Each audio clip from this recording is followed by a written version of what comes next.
I don't agree that rents have decreased in Des Moines year over year by 12%. There's 2 cities out of the 100 that are showing a diminishment of rent over that time. There's 98. Well, there's probably 5 that basically plateaued. And there's then that would leave 93 that are all like through the roof. So in Des Moines, we're getting, reported nationally for like the best this, the best that, the best place to raise a family for young professionals, all these great breweries, all these, wonderful things. And somehow we went down 12%? That doesn't make sense. Okay, welcome. Today's event we are doing at the Iowa Tap Room. My name is Darson Grantham, and these events we do to network with business owners to just talk about real estate investing with like minds. The first 15 minutes is going to be market analysis, and then the next 45 minutes is all about whatever guest speaker is. And today we have Brad Neal at Renters Warehouse to share with us the rental trends.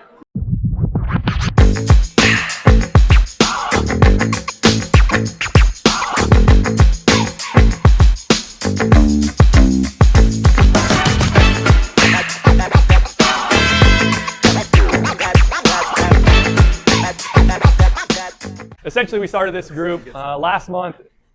We've kind of dabbled with it for a while. And the intent is to get a bunch of real estate investors together to network, to talk about real estate in Des Moines, Iowa. So we're going to do kind of a market update, what the real estate market is doing here in Des Moines. And then we're going to talk with Brad Neal about just what the rental world feels like, conversations, what he's having. He is the owner of Renters Warehouse. So this event happens, we're going to do it the second Tuesday of every single month.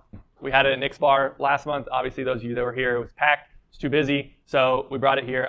I don't see any reason why we wouldn't move it from here for the foreseeable future. So real estate market update, what's selling, like general trends about home sales, whether that's investor or residential. Then we're going to do a specialty speaker for 30 to 45 minutes. And then we will just continue with networking until you guys want to close it down. Next month is November 8th. So put that on your calendars. November 8th, we're going to have a guy by the name of Calvin Johansson. And nobody's probably going to know exactly who that is, but he is someone who I've been pretty close with for the last 3 or 4 years. And he's bought 30 properties by himself, essentially, over the last 3 years. And once he gets done rehabbing the next couple, he'll essentially have a portfolio of properties that gives a very passive income, but he's had a ton of struggles as the time has gone, as he's flipping and burring and building out a rental portfolio. So it's super interesting. He'll be here to kind of tell his story, tell where he sees contractors that have messed up in the past that he's fixing their issues, and or just tenant struggles, or finding properties, refinancing, running a quote unquote flipping rental rehab business. So yeah, so now I'll just get into local trends. DMAR, which is Des Moines Area Realtors Association. This month they didn't have their stats out, so I pulled from a gentleman named Les Solgrove. So if you have not heard of Les Solgrove, he's a realtor in Des Moines, and he does some of the best market stats about Des Moines, speaking to real estate agents of what's going on, what you should look out for, what you should be aware of as real estate agents. So those of you that are buying real estate or selling real estate as investors, to me, you need to know those things. Yes, you can rely on the agent if you would like to, but you need to be smart enough to know the trends that are happening. Those of you that are out of state that are traveling in, same thing. You need to know what's going on. So I pulled a lot of his data. I'm going to point on three and a half things: home sales, months of inventory, and days on market. These are things that are pretty common that realtors just talk about, investors just kind of talk about, and they don't really. I've noticed a lot of them don't really dig into what it actually means. So I'll try to dig in a little deeper here, telling the story around what it should feel like or what perspective you should have as whether you're flipping, renting, buying, whatever. So Q3 of 2022, which is today, or roughly current, 2,700 houses on the market. 2021, same end of quarter, Q3, 2,200. 2020, there was 2,500. And quarter 3 of 2019, there was 4,200 houses. So a considerable amount more than there is today. So those of us who are like, oh shit, the housing property just set on the market, what's going on? I'm not wearing my rose-colored glasses, but just take a deep breath, understand where the market was for the last 2 years, where it was prior to the last 2 years, and where it is today. Not to say it's good or bad, just have a perspective around that. Months of inventory, Q3 of 2022, which is today, is 2.5 months of inventory. And this is general, all of the homes in Des Moines, the Des Moines MLS, DMAR. This takes into account the homes in small town Iowa where I grew up, and it takes into account the homes that are downtown Des Moines. So it's anything listed on DMAR. That's 2.5 months of inventory. Also includes resale and new construction, and I'll get into that here in just a second. Q3 of 2021, it was 1.6 months of inventory. 2020 was 1.7, and 2019 was 3.9. So another month and a half, essentially, of months of inventory. That just means of all the houses that are for sale, if no new properties came on the market, we would run out of inventory today in 2.5 months. We would run out of inventory. Obviously, I hate that stat because it's actually irrelevant. No, it's never going to happen, but it is something that's continually tracked and something to pay attention to as people that want to pay attention to trends in real estate. Days on market for those that are flipping or listing properties.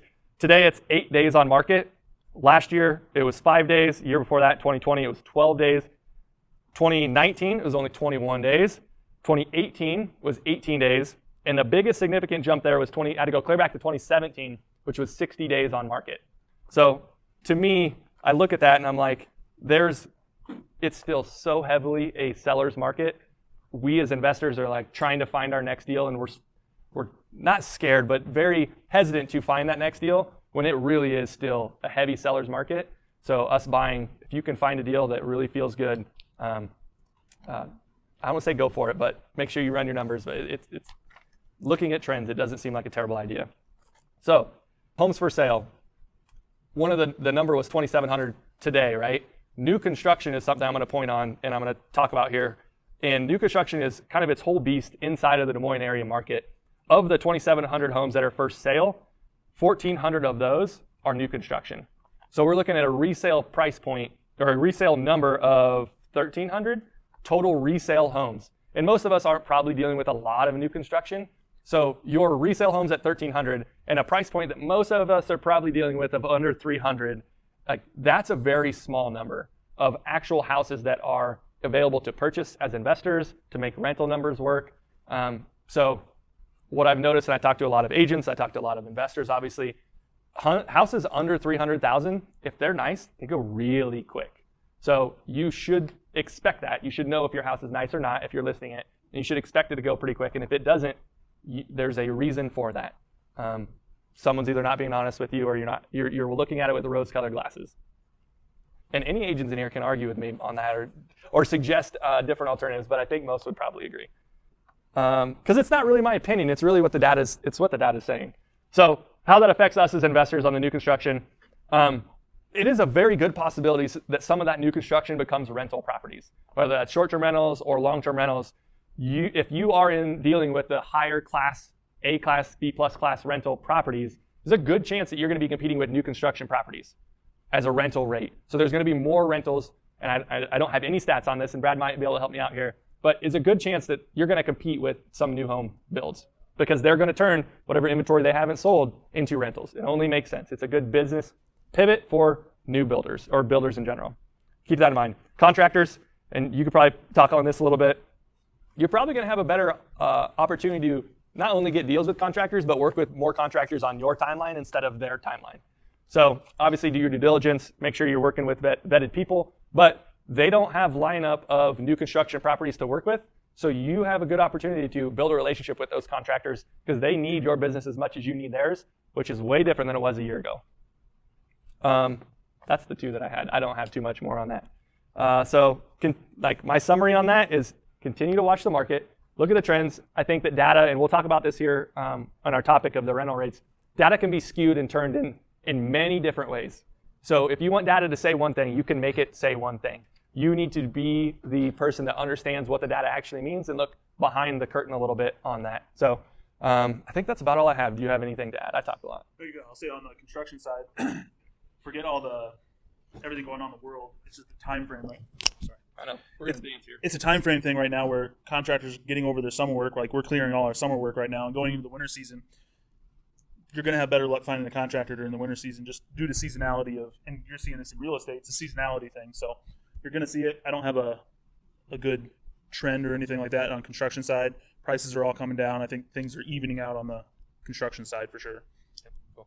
And I will point out this group started very similar to Mitch Cluzzi's group that goes on the third Thursday of every month. He just posted, and he's going to do kind of a contractor education type Thursday event. So any of you contractors or want to network with contractors, it might be a good opportunity to go to that. It's a third Thursday. I think it's at Big Grove. I believe it's at Big Grove. And so, I mean, I would highly recommend going there, networking also. This group was intended to network, and it's one of the things that built my business. And I see a lot of success in people that are able to do it. So without much more, we'll have Brad on, and I've queued him. Come on up. We're all really excited, guys. Okay. So you've been prepped with these questions a little bit. Yeah, right? Sure.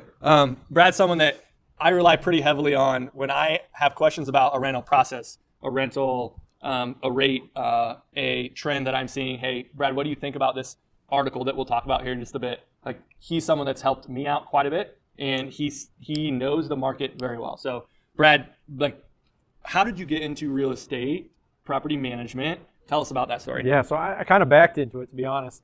I was an attorney in the Cedar Rapids, Iowa City area for 5 years, practicing in criminal defense, family law, personal injury, estates, things like that. Didn't enjoy a minute of it, except I have some good criminal stories.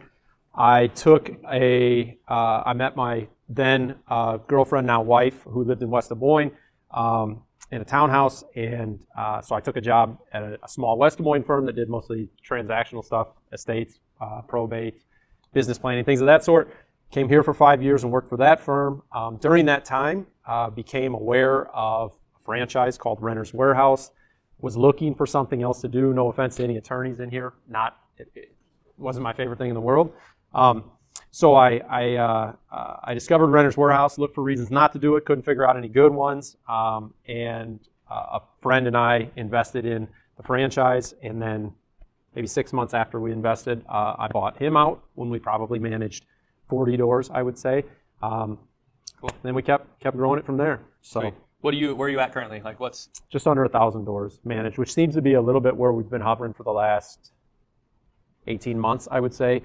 We've been bringing a lot of doors in, but the market, especially, let's say 3 months to 18 months ago, we were losing some unintentional landlords, things of that sort, because the market was just too good to pass up. I'm going to put you on the spot here. Do you know what percentage of market share that is? Is there any statistic on that? As far as what we manage compared to the market, no, I really don't. It's small. Yeah. Like it's really mind blowing. At one point in time, right when I started, I thought this was the greatest idea ever, and I never did anything with it. I reached out to all the municipalities and got the rental certificate information for everybody, and had this unbelievable mountain of information, most of which was fairly outdated as far as contacts and so on and so forth. I thought it was going to be like the greatest marketing tool ever. It wasn't. It was a mountain of information that I didn't know even where to start with. And as a broker, you can't reach out to somebody that's represented, and it's very difficult to identify on some of those lists whether they're represented or not. So I ended up essentially, I should have burned it. But the thing that I did take out of that was the amount of rentals that are not open and obvious, right? You drive by an 80-unit apartment building, obviously that's a rental. But up and down streets that are single-family homes that are all owned by the same folks. It's really pretty eye-opening. Yeah. Cool. Okay, we'll get into the questions. Local market trends, stats. Like, what are you seeing locally? That's pretty open-ended. Well, is there anything that stands out? I think that we're starting to see, especially in Des Moines, we're starting to see the city push the requirements, much to, I'm sure, a lot of folks' chagrin. But we are starting to see the product of rentals as a bigger picture start to improve a little bit. So I think we're starting to see, just a better overall product out there. We're starting to see some better materials being used. Ryan can speak to that. There's more durable materials. There's more affordable, durable materials. There's more intelligent choices being made. Locally, I think that we're seeing there's a lot of attention to the marketplace, both in-state and out-of-state. Everybody here wants to, continue to be active and find that next deal. But they are hard to come by right now that are, you and I were talking about this before, but that are going to cash flow right, that are something that you would be interested in, I would be interested in, Ryan would be interested in. They're fewer and farther between, so we're seeing a lot more unique deals or off-market or pocket listings or things like that are, we're looking for alternate deal flow now. connections with, attorneys, accountants, things like that to find properties that are coming out from a different source. So see a lot more of that. Networking. Right? Yeah, exactly. Precisely. Speaking of networking, there's 2 people up here that are both from Mount Vernon, Iowa. Well, that's not me. Anybody So, else? Mount Vernon? Any other Mount Vernon people here? See, what are the chances? Yeah, is that something to be proud of? Yeah. absolutely. I have no idea. Go Mustangs, buddy. Come on. Okay. Smaller. So tell me the difference. Not difference, but smaller suburb markets, meaning towns that are not bedroom communities, but your Adel, your Norwalk, Indianola. What are you seeing there? Or is there any trends out there versus your core Des Moines proper type properties? So of the 3 you've mentioned, Adel and Norwalk are quickly assimilating to their immediate surroundings, right? Indianola less so, comparatively, Perry, Newton, Colfax, Prairie City, things like that. Not as quick to follow, but with Adel, with Norwalk, with some of those, Bondurant, we're starting to see prices get Rental prices are as aggressive as they are, as they have been in Waukee, Clive, Urbandale, Johnston, Ankeny, so on and so forth. Do you have any questions? So you were talking on the contractor side. So you're talking about better material being used, better product being put out. Mm-hmm. Do you have any insight why? Do you think it's better, more attention to the actual product, or people trying to drive those prices, the rental prices, or anything else? I think it's fundamentally, I think it's a more informed investor, to be quite honest, because if you put LVP throughout or a substandard product as far as material goes, right? If you put that throughout a unit, the rent price really isn't going to change. But what changes, and where the investor needs to see the bigger picture, is understanding that over time, they're going to replace that flooring less frequently. It's going to be less susceptible to stains, or if a panel gets badly damaged, we can pull that particular panel, put a different one down, as long as we still have some supply, and replace it more easily, more quickly, less days on market, less days vacant, things like that, and less diminished expense, which really at any point in time, we're looking at 2 ways to generate more revenue on a rental, which is increase the revenue or decrease the expense. It's one where we don't necessarily see it, oh, you've got LVP in here, that's $30 more per month for this unit. It's becoming more informed for the investors and seeing the bigger picture better. I mean, there's a lot of, it's groups like this, right? If you talk about networking, it's about talking about through these different parts of the process and understanding how to make these things work. I think too, I would argue and add to that is like the amount of turnover that we've seen in rental units. Turnover brings better quality typically, right? And turnover is like a new buyer to the market, new buyer to the property, right? And so I've seen, I ran stats, gosh, it's probably been 6 months, but at one point it was double the amount of non-owner occupied buyers or sellers from, 1 year over the next. I think I shared it one other time. I think I shared it on the Facebook group, but it was obnoxious the number of non-owner occupied buyers that sold. And the market was more receptive to investors buying and squeezing the heck out of a property, right? And if you do that with a purchase now, it's not going to go well. Yeah. One, the city's not trying to diminish the ability to do that. But the other side of it is that the prices won't allow it, right? Yeah. Like that, it's eliminated that investor, hopefully, from the marketplace. So you have to come in intentional. You have to come in with a plan. You have to come in with recognizing this is a long-term thing, and you have to make these specific, intentional, proactive decisions along the way. Yeah, cool. Where do people go instead of your email getting flooded with, hey, what's rent trends doing? Do you have any insight on where people can go to get an idea of like, how do I kind of follow the rent trends like I do the real estate world? Yeah, so my response to that, one, if anybody is ever, like there's no strings attached to this. If anybody is ever thinking about, hey, I want to buy this rental property, I have no idea what it would rent for, you can ask anybody who's an agent in here. There's a fair bit of them who probably sent me an email, and no business has ever come of it except hopefully for them. And I'm all good with that because I want people to make deals that make sense for them. But I'll run numbers on it. I'll tell you what I think it's going to rent for. I'll tell you the good, bad, the indifferent, because I genuinely want people to make deals that make sense for them. Short of emailing me, which I agree, I get plenty of emails. Could get obnoxious. Yes. Possibly. No, but I am here to help. But short of that, I mean, obviously there's Zumper, there's Rent.com, there's all of these programs or service providers that aggregate information, right? The difficulty is kind of like we see with news, right? Is figuring out why they're aggregating, what they're aggregating, how they're twisting statistics, things like that. So the way I look at those things is, and I think we're going to talk about one a little bit later here, but is I look at what they're telling me and then I try to figure out why. And I also look at, like, is that my experience? Is that what I think of, I don't know, anything? What rent prices are in Des Moines, are they going up, are they going down? Or what home prices are, or what car prices are, or what gas prices are, right? Like, I look at my own and I try to identify that as well. And so I try to, I guess, supplement that information, that bigger picture information with my own experience, things that I can find very quickly on the internet. It doesn't take long to look through apartments.com or Zillow or For Rent or any of these various sites. I mean, anymore, you can swipe like crazy and figure out whether you feel like this would have rented for more or for less than that. Yes. 10 months ago, right? So there isn't one place. It's a multitude of talking to people. It's some softwares. It's all of the above.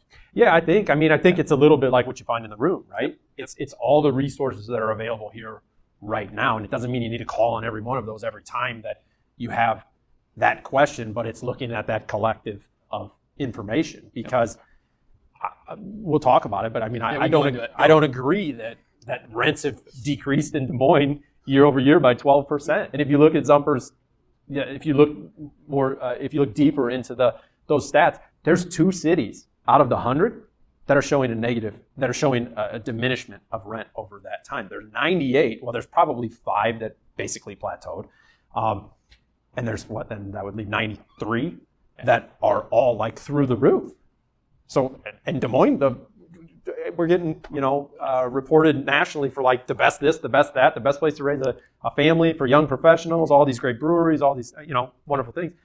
And somehow we went down 12%? That doesn't make sense. So those of you that didn't see that, CNBC, I think a couple other places, produced an article that said the five cities in Des Moines, or 5 cities in the United States that decreased in rent, or the worst decreases in rent, or lowest increases. And they said Des Moines decreased in rent by 12% year over year. And I had probably 5 people email me that and say, hey, what do you think about this? Are you seeing this?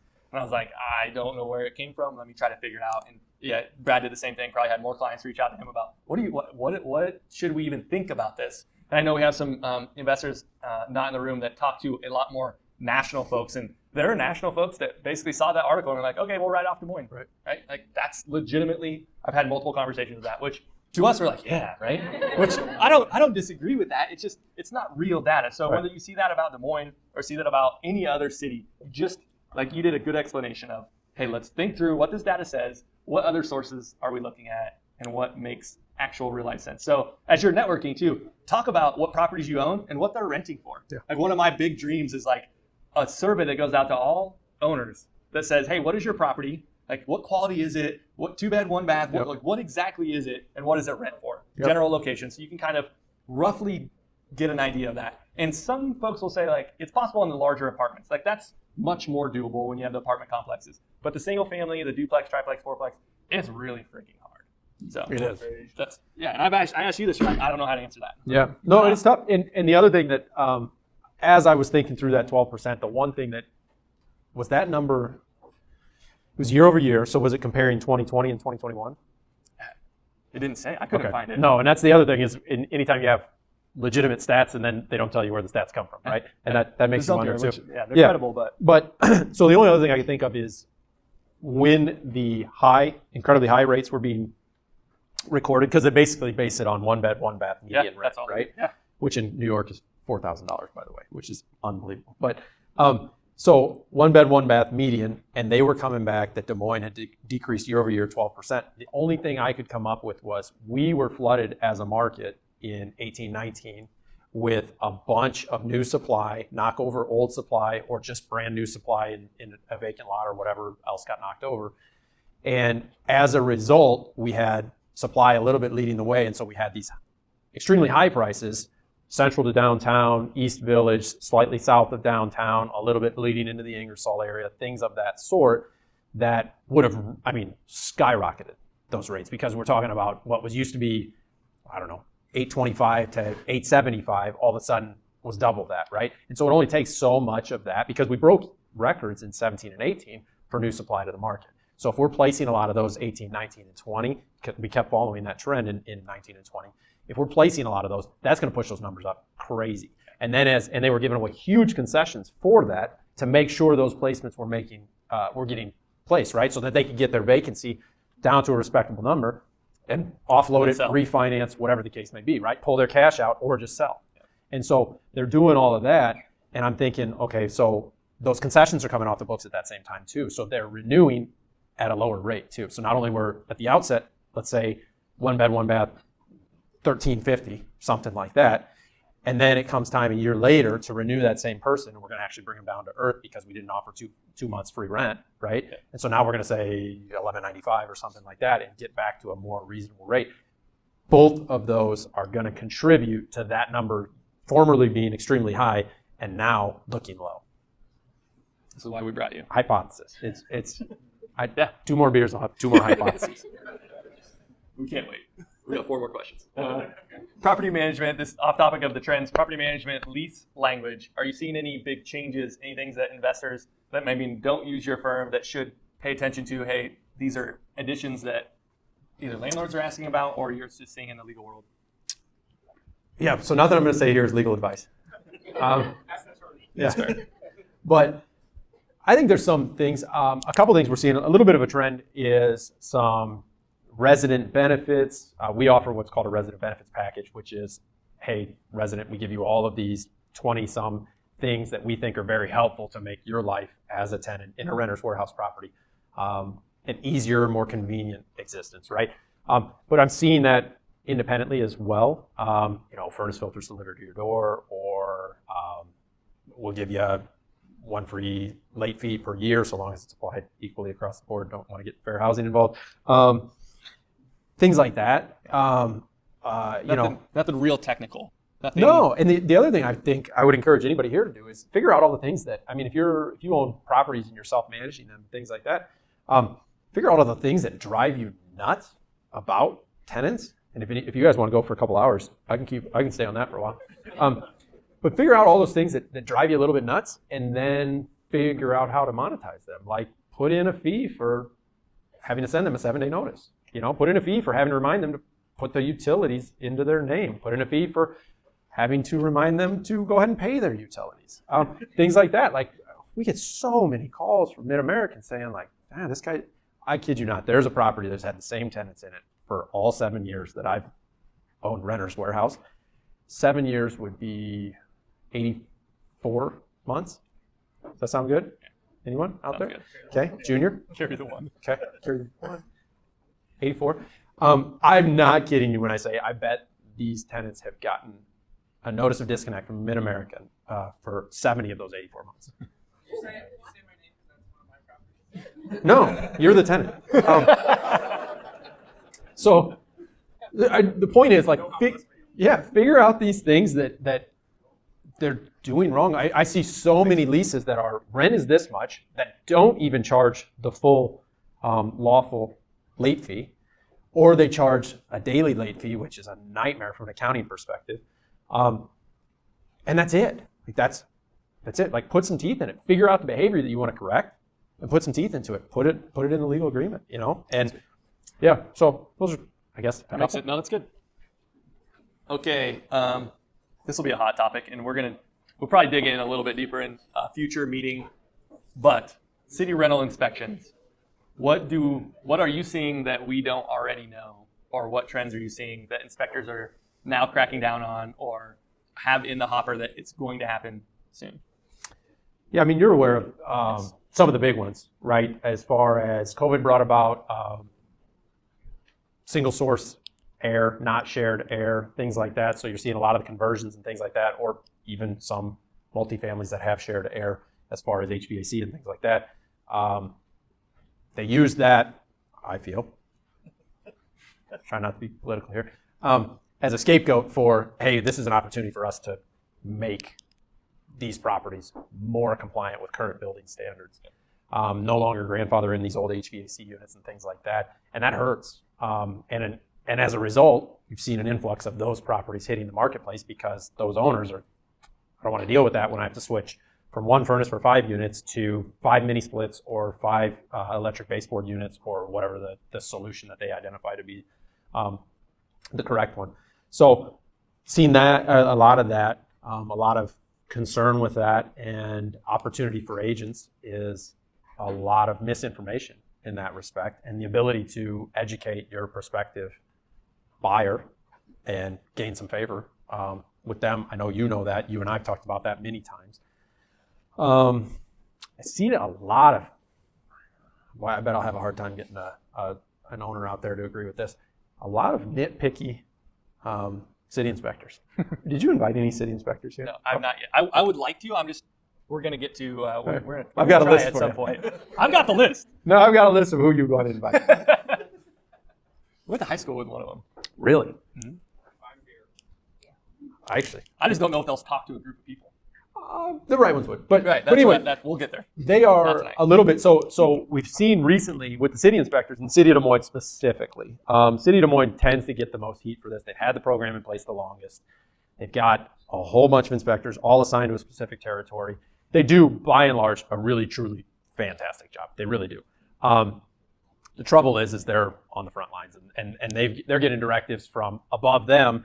And I've heard from multiple older, kind of old school inspectors, the directive they've been given is if you walk through a property and you don't see a violation, you go back through the property. Fine. Right? Yeah. So, but by and large, still mostly a really reasonable group to deal with, but they are getting a little more picky. I said earlier, I do think it's leading to a better overall product, and I think that better overall product is better for everybody who's in the room tonight. I think that overall product is more reflective of what everybody who's in the room tonight aspires to own and to manage and to have as a landlord, some pride of ownership, and to be, a good, competent, comprehensive landlord.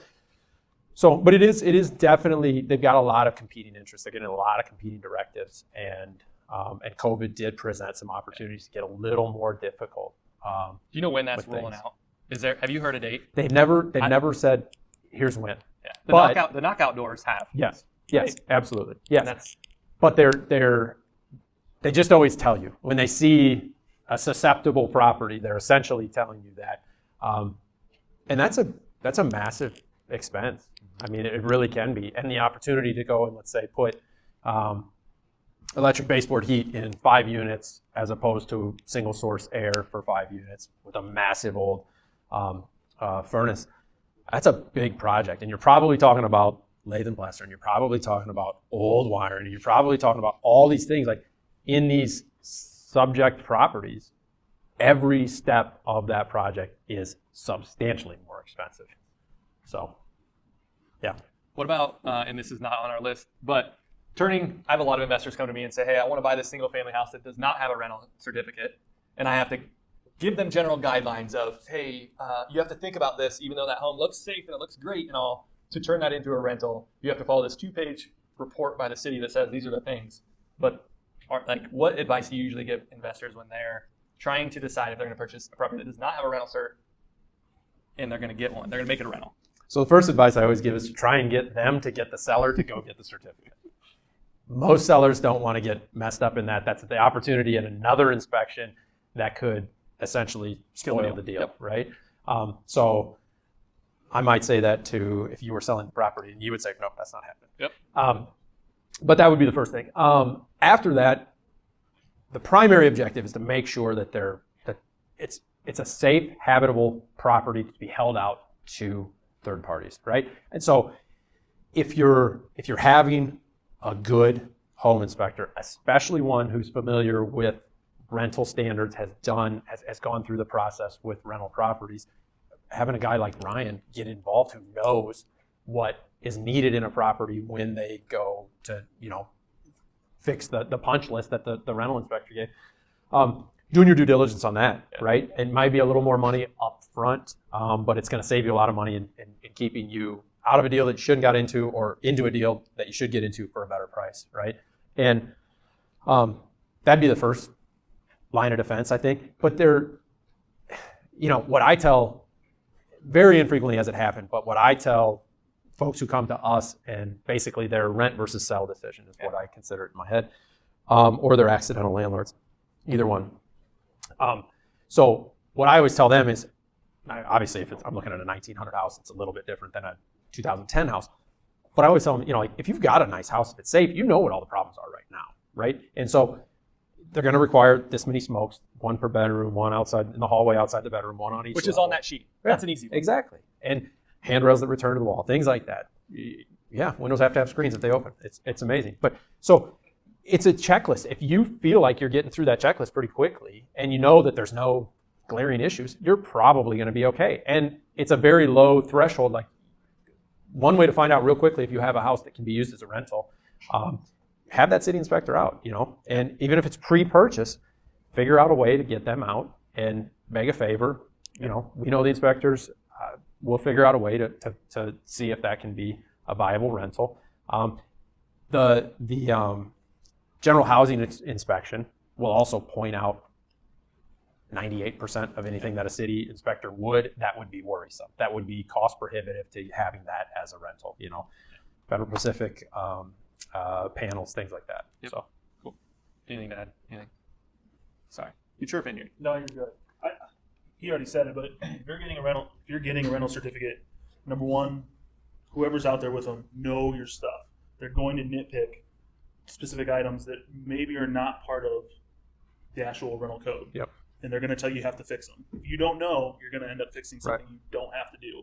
There's multiple times we've called out, hey, this needs a hand run. No, that's only 2 steps. It doesn't require a hand run. Oh, okay. They know they're trying to make a superior product. They want a nice looking place. So just know your stuff. Yep. Or pay somebody who does. That's not me. Okay, so next question. We'll wrap this up with this last question. I mentioned it earlier. The new construction, A, B, like those nicer properties. Mm-hmm. Is there an influx? Have you seen it? Has it just not hit the market yet? What in that arena are you seeing? I think we're seeing a fair amount of it. The thing that's concerning for me is the housing shortage, generally speaking, and the fact that anytime you see new product, it's always B plus to A. Always. There's no more C. When you say new product, like new construction? Yeah. New apartments, new townhomes, etc. It's all super top of the line. Even in non-Waukee, Johnson, Ankeny, Clive, Urbandale areas, right? It's still super. You drive past some of it to get to this location tonight, right? Yes. And it's typically replacing product that served a need. And it's going to be real interesting to see, because we're going to effectively at some point in time eliminate C-class properties or push down what is considered a C-class property, but the financial part of that won't match what we think of as a C-class or a D-class property. We're seeing more of it. It's not typically when these bigger projects are going on. That's not something that my company gets involved with. They often have in-house management or more institutional management nationwide, depending on the level of investor that's involved in that project. We definitely see more of it. We're seeing a lot more of it in Des Moines. We tend to see, right now with the rate increase, we're seeing a lot more, I would call A-class executive level single-family homes, townhomes, things like that come our way just because. Instead of selling, they rent. Exactly. They're not, they've sat on the market a little longer, and then they anticipated. They don't necessarily need must sell to roll that equity over to a next property. But they also don't want to keep paying 2 mortgages, right? Yep. So we're seeing a lot more of that. But that's typically the case when we see the market slow down in September, October, November. It's doubly the case this year as we see the market slow and the rates hike. Yeah, so it's definitely coming around. Cool. That's okay. So now we'll open it up. Do you have anything? And we'll open it up to like Q&A. We'll do just a handful, and then we'll just let everyone get back to marketing or networking. It's the same. Yeah. It is. Any Q&A? Like anything? Any topics we've talked about? The current rental placement Where do you see a hole in the market? Okay. I'll tell you, I mean, I guess my response to that would be what always flies off the shelf the quickest, right? And entry-level single family always goes crazy. So thinking 2-1, possibly 3-1, 720 to 880 square feet ballpark, may or may not have a garage. Usually fairly reasonably priced. That stuff flies off the market because everything that we were talking about with regard to what I feel are increased apartment rates and things like that. The price point for those single family homes or even nice duplexes where you only share one wall is so comparable to some similar sized apartments, but it's such a, in my opinion, from a comfort of living standpoint, such a superior product that they really go. And you're probably, from a prospective tenant and applicant standpoint, willing to consider more areas if it'll be this type of property, expanding your search a little bit outside of just a very specific target area, because you know you have your own four walls, you have a basement, you have your own driveway. When you bring groceries home, it's right outside the side door. Maybe you have a garage. The quality of life associated with that, I think, draws people in. So I would say that's always the one that flies off the shelf. It's also, candidly, the hardest to find at a reasonable rate right now, right? As an investor. Yes. So the question is occupancy rate and lease up percentages of showing versus how many of those actually leased up. So I may be negative, but I look at occupancy as vacancy. So I think that vacancies nationally were as low as about 4 or just a touch over 4%. Now starting to creep back up. In Des Moines, I think if you're underwriting a project, I still think that 5 to 7 is a good number to underwrite at. It's a cautious number. It's a reasonable number. I see things advertised much lower than that on a vacancy, and I think that there's more to the story. But I guess, Jared, I would say I still think we're still in that 5.5, depending on product. And obviously some of the newer stuff that's in still a supply heavy area is a little higher than that. I don't think we're seeing the need to provide the aggressive concessions that have kind of a trickle down effect throughout the market that we saw in years prior. Your second part of your question, we should really limit everybody to one question. The second part of your question, yes. So how many, what are we seeing number of showings to get a done deal? And in essence, what's the quality of applicants we're seeing right now to get qualified?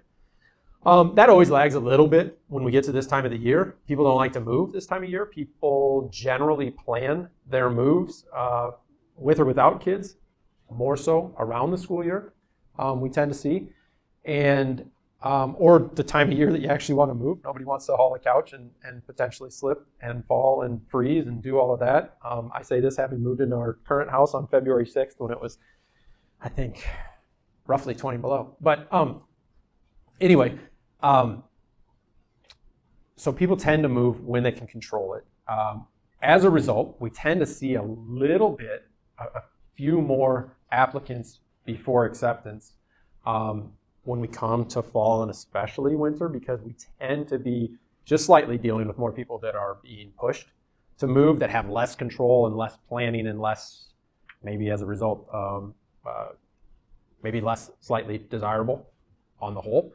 So we tend to see the number of applicants per approvals spike a little bit in the fall and winter. But I also feel we have competing market interest right now of folks getting, by interest rates, pushed back into rentals when they thought in the last 6 months they were going to be, this is the time. This is when we're buying our first house, and it's going to be late summer, fall of 2022. And so that's a really highly qualified group of folks. So right now, I would tell you that it's probably a little better than it has been in the previous falls of the last 2-3 years, because we are seeing more good properties come to market because they're not getting the buyers, and more prospective first-time home buyers that are coming back to rentals saying, let's wait one more cycle. Based on the market trends, what is best practice for an investor for the foreseeable future?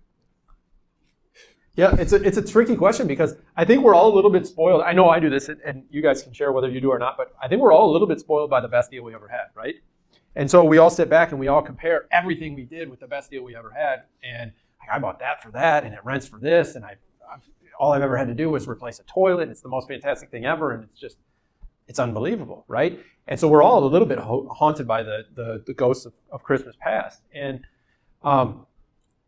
going forward, I think, our market is getting more difficult. I think that the focus should really be on getting into groups like this, getting in with good realtors who know the market, and getting as many possible deal flow opportunities out there as you possibly can, because you can't put all your eggs in one basket anymore. I mean, I mentioned earlier, but knowing attorneys who might have an estate that they're processing, and they know a family who just wants to get mom and dad's house sold because son and daughter live in California, or an accountant who knows somebody that's just unloading because they're ready to be done with the headache. Or, I mean, think of all the different folks that know an insurance agent or this, that. I mean, so I think getting some legitimate alternate deal flow, and that doesn't mean going outside. I'm talking to one realtor and answering the question of another realtor. That doesn't mean going outside the real estate profession. It means getting actually more actively involved with these individuals, because these deals tend to funnel to real estate agents, and they learn of properties that become available even though they're not on the market, even though they're not publicly available, even though they're not on Zillow or whatever the case may be, LoopNet, whatever. So I think that's a big focus. And then I think kind of reframing the mindset, right? Looking at it as a long-term thing. I know that you guys do a good job of this, right? I mean, it's a long-term thing. It's great if it can put some money in your pocket every month, but in today's market, I'm not sure that that's if that's your standard, it needs to put this much in a significant amount in your pocket every month. You're just not going to buy anything. So, I think it's reframing a little bit and understanding what the expectations should be and how on paper that helps. I mean, there's a lot of paper income. There's a lot of appreciation. There's the fact that somebody else is paying it. There's your cash on cash return. There's a whole bunch of different things and a bunch of different ways to look at it to make it make a lot of sense. So I'll add to that. I mean, you mentioned the real estate agents. Like, I, as pro agent as I am, before I was an agent, most of the deals I did were off market because I was willing to beat the streets and talk to every single person about real estate. And I didn't need an agent to help me. And I totally respect that. As an agent, I will say that day in, day out. So that's true. I saw you doing that. So that's absolutely true. So anyway. No more questions from that table. Okay, yeah, we're going one more right here. From your perspective and experience, do you see the city of Des Moines pushing back on short-term rentals? So I'm going to repeat. The question is, from our experience, your experience, do we see the city of Des Moines pushing back on any short-term rental processes or regulations?